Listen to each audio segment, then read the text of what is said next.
Yes, well, welcome back to the Pod People Presscast, presented by the Anchorage Press here in beautiful, sunny, downtown January, Anchorage. Joining me is a journalist who has worked pretty much everywhere. Her bylines have appeared in probably every newspaper in South Central Alaska and beyond. Amy Armstrong. Welcome, Amy. Thank you. Pod People Press. Pod People Presscast. Pod People Presscast. Pod People Presscast. All right, we're going to get some street art that makes noise. That's fun. When you look at it. I should have brought the kazoo. Yeah. All right, so what stories are you working on these days? We got a women's march coming up this week. I know you're focusing on stuff like that. Mm-hmm. I'm putting together a kind of an update on the status of women in Anchorage, where things are at for women here in terms of pay equity, jobs that women are working. You know, obviously we have a lot more women moving into male-dominated fields, police, fire, but beyond that, just even in the seafood industry, more women are working in that very difficult industry.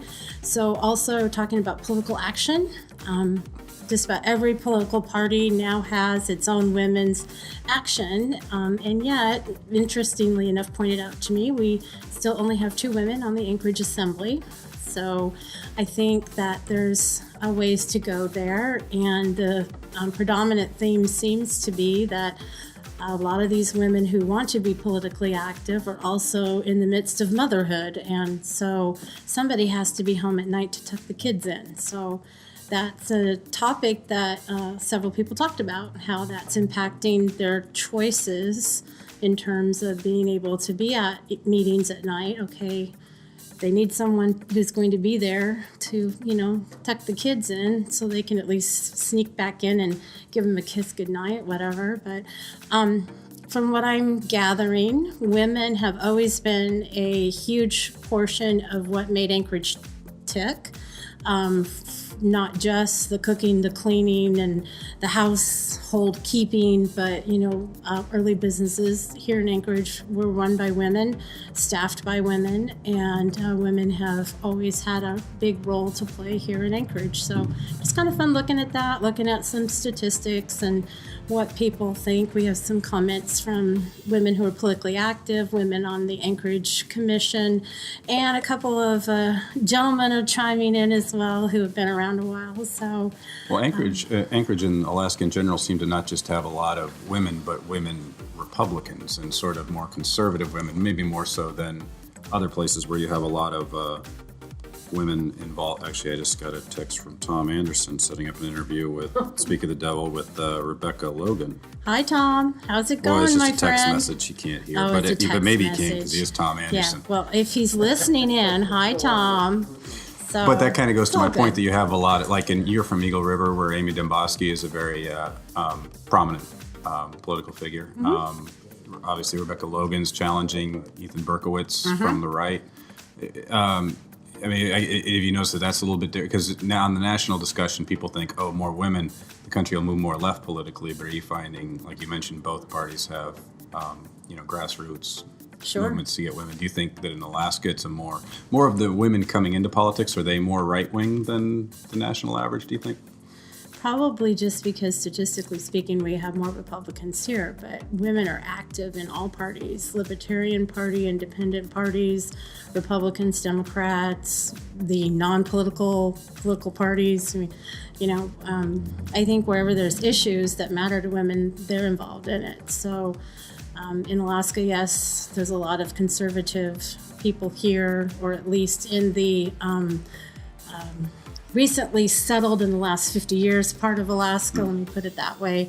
Obviously, Alaska was here a long time before all of the military buildup that came up here, and so I think that Indigenous people have a much different look at that, and so I really don't know, when you get outside of Anchorage proper.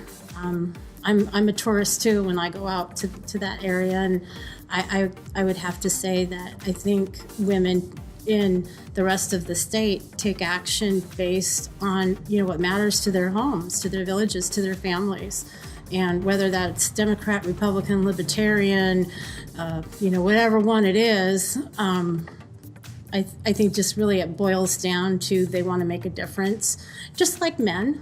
I mean, I don't think that men are any more or less political than women are. It's just whatever your particular personage is drawn to. So, are women less or more conservative? I don't know. I think women are just like guys, where we all have our own opinions. We all have our own thing that matters to us, and so some people are going to be drawn one way or the other. But I think Alaskans, at least the ones of us who came here who weren't indigenous, we were drawn up here for military reasons. And it's a really common story, and you've got a lot of people in the military that are pretty conservative. So. Well, you live out in Eagle River. What the hell is going on out there? You guys going to secede or what? Secede from the municipality? Did that once with Lee Jordan as the mayor, and it didn't really last that long. So I don't, people in Eagle River really balk at the idea that they're part of Anchorage. There's a real to that, and if you talk to people in Anchorage, they think it's so far to drive to Eagle River. It's I know, it's crazy. So secede, I think there's still a group of people that would love for Eagle River Chugach to be its own area, but economically, there's just not the base to make that happen. So I think it's always going to be a rub, but it is a nice part of the Anchorage municipality. Yeah. It's a lovely little city. Isn't it? Well, and out there, speaking of that, you have a speed networking event coming up, right? I do. When is that? Very exciting. January 25th. It's our first Friday? one. Friday. It's a Thursday night at the Elks Club, and we are going to be benefiting the Chugach Eagle River Women in Business Scholarship Fund and the Elks Club Summer Camp Program. So there'll be a big split the pot on that if you want to try that. But more importantly, you get a chance to just visit with people who you probably might not ever meet, and share in 4-minute increments. You get 2 minutes, the other person gets 2 minutes, and you get to talk about your business or an event or a cause or an organization or something you have coming up that you want to talk about. Could even be your kid's fundraiser for school, whatever it is. Okay. And then you move on to the next person and you repeat the process. So we have door prizes, we have yummy food. Okay. And it's going to be fun. And so my co-sponsor on this one is Rhonda Daniels from American Titles Driving School. And she's also your DMV connection out there. So if you don't want to sit at the DMV all that time, you can go see Rhonda. And so we're going to have a little driving test to see just how much people really know. All right. So that'd be kind of fun. We were going to do parallel parking, but that does sound like fun. Not the right time of year. On ice, that could be really fun. Yeah. And the insurance waiver was out of control, so Sure, I'm not going to be able to do that. But all right, so people want to know more about this speed networking. How do they find out? So they can go to Brown Paper Tickets and hit Find an Event and put Speed Networking with a Social Butterfly, or they can call me at 227-7906. I would love to put on an event in other parts of the municipality and out in the valley, so let me know. It's really a lot of fun.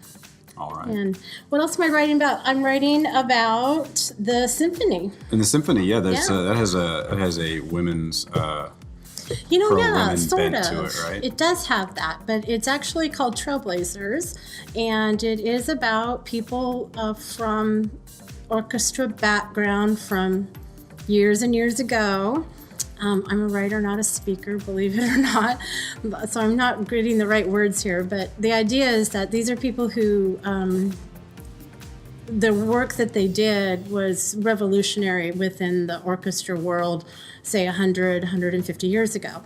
Although one of the people being honored, Rachel Barton Pine, is still alive actually, and I get to talk to her on Sunday. Oh, so, right on. Yeah. Where does she live? I don't know, but she's going to be in Vancouver, Canada. Oh, cool. And so I'll be catching her there in the morning before her performance Wow. via phone. So that's really cool. But she is one of the only female violinists that actually writes her own cadenzas. And so, yes, I did have to look that up to make sure I understood what that was. I just want to make sure.